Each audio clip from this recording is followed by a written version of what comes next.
Part 4 of azaleas, or in this case, part 4 of gift for Aunt and Sis.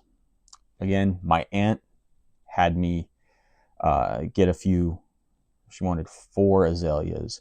She really loves azaleas. And when I went and got them, out of all of the stores around, there was only 3 left. So I got a rhododendron for the 4th. Now, she basically commissioned me, free commission, not so.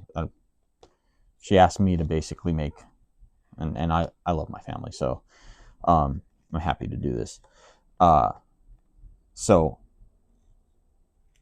I had to even it out, and I even let her know. I was like, hey, there's only so many. Well, this poor little rhododendron really has no back budding.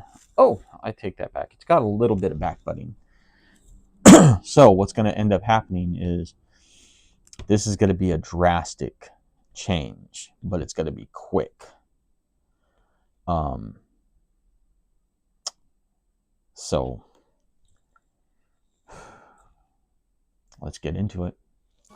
Maybe I'll call this episode RHODY Problems or something like that, or Broke Down Off the Road, or that was dumb. I don't know, roadside service, RHODY side service.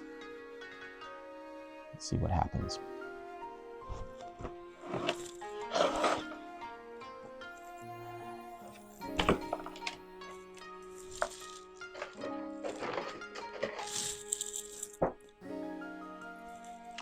Well, all the other tags just straight up came off because deterioration, but this one seems to be alive and kicking.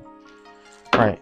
Well, for the first part of this, we're just gonna cut it back to all of the, man. Okay. All right. It's just a bunch of new growth there. I don't want to destroy that. Probably am going to. Ooh. That's interesting. Okay. Let's see if we can get this in view. Right down there is a root that came up and looped down. Normally, true bonsaiers would be like, oh, that's ugly, that's ridiculous, don't keep that, cut it out. But nature is not perfect. Well, nature's perfect, but nature is not perfect. Not to our standards, at least. Human standards. So I think I'm going to cut all these back ASAP. Well, that one's actually got some new growth, but yeah. Let's go ahead and cut that one. Oh, man. Gotta be real careful because there is a branch down there that I don't want cut. Okay. So there is some new growth up on this thing. But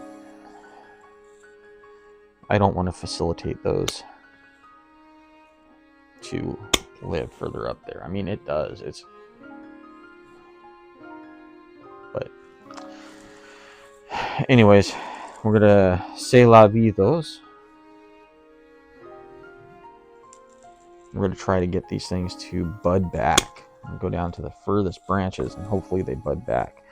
Otherwise, all these buds down here that are coming in are going to end up being the main attraction. Okay, so that one was doing good on budding back, but it's too far. This one's just ugly. Take that out. That one is ugly as well, but it has a bud back. I'm gonna have to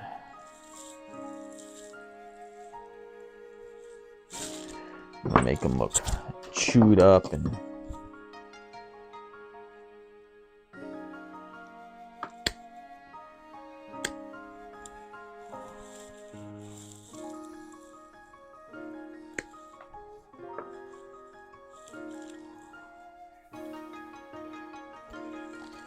gonna make it look kind of like gins out here.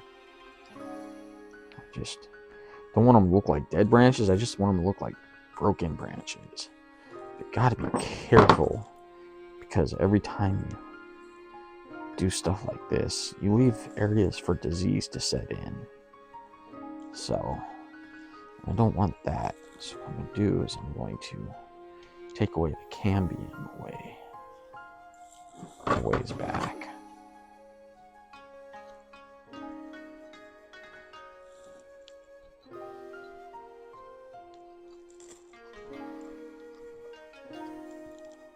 Okay.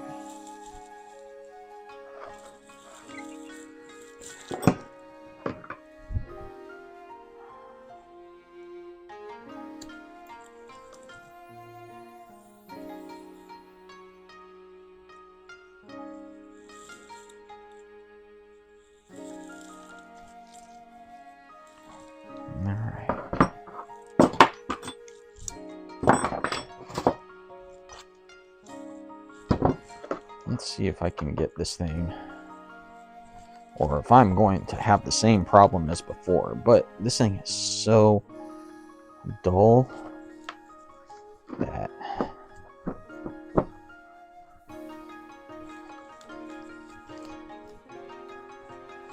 I would actually worry about its roots. But as long as its roots around the base of it are good, I'll be happy.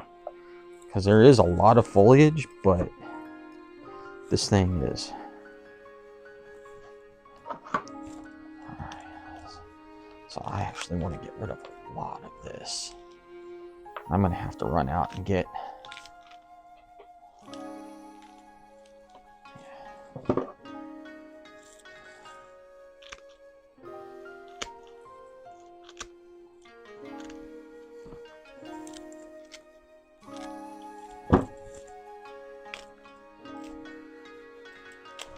Don't recommend doing that. Don't recommend it even if you know what you're doing. But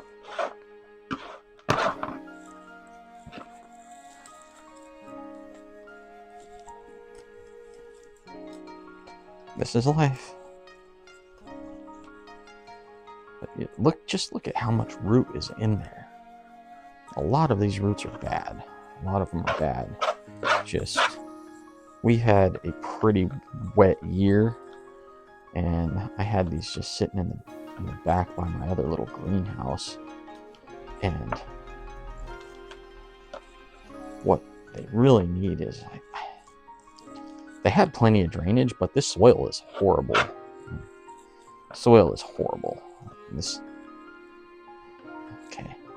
This might actually, yeah, I think this is going to look good. Let's turn it out great. Okay. Once again, we don't have a Nabari on this one. Not a respectable Nabari anyways. But when it starts to take off as a bonsai, it's... Unless my aunt or sister kills it, then that's a different story. All they have to do is, water it every day. I mean, actually with rhododendrons, I don't think you have to water it every day. You just have to make sure that the ground is moist with them. All right.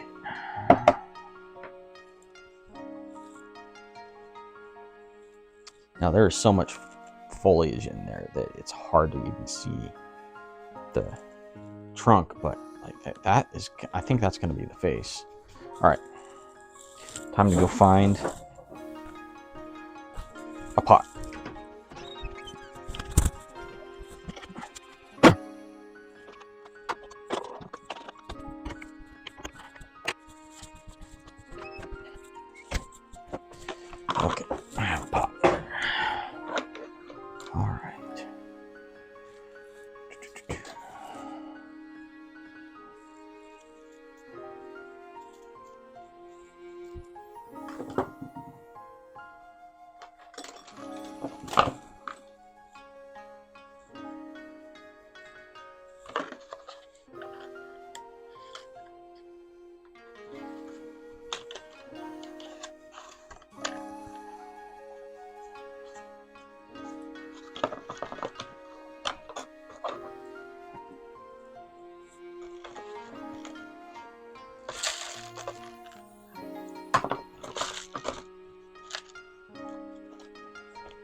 Alright. Tap, tap, tap, tap, tap. Tap, tap, tap, tap, tap.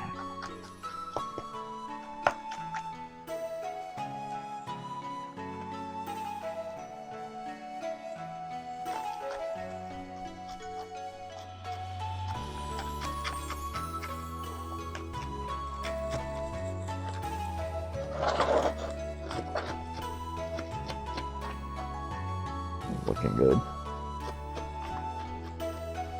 One of the things I love to do with bonsais is actually put little, I like to, instead of the land just looking like a flat piece of land, I love the land to look kind of special and organic around it. So a lot of the times I'll purposely pop the land up out of the top. One, that's to help erosion so that the water can wipe away from the top of the roots and stuff over time, helping develop a really nice nabari. And two, because having just plain looking pots and plants, just, I mean, I just don't think that captures the spirit of bonsai. You know, it's an art form that captivates the soul, that you put your heart and soul into. I mean, some people are really fast at doing bonsai, but I mean, yeah.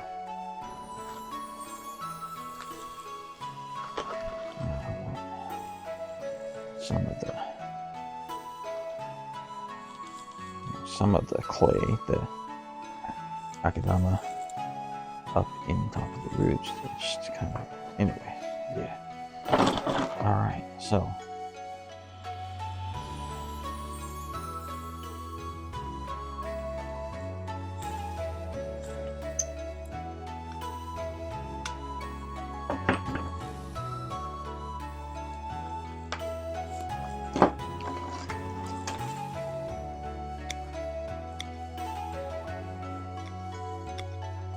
now this one is also kind of exciting. I find it pretty exciting anyways. Be interesting in which one of my relatives actually pick it. Although I am going to get rid of this. That needs to go. Also needs to make it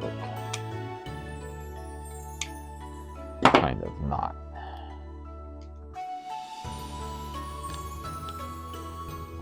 So, this is the intended face. That's the intended face. But this could also be a good face. I mean, that looks kind of cool too. It looks kind of like it's blooming from the desert and all that, but no, I see a face. I want to show off that one root that's popping up and down. It actually splits into two, so it's like an arch, and then it goes to two arches. I don't know if you can see that, but again, it looks interesting, and I'm gonna totally use that to the advantage of the bonsai.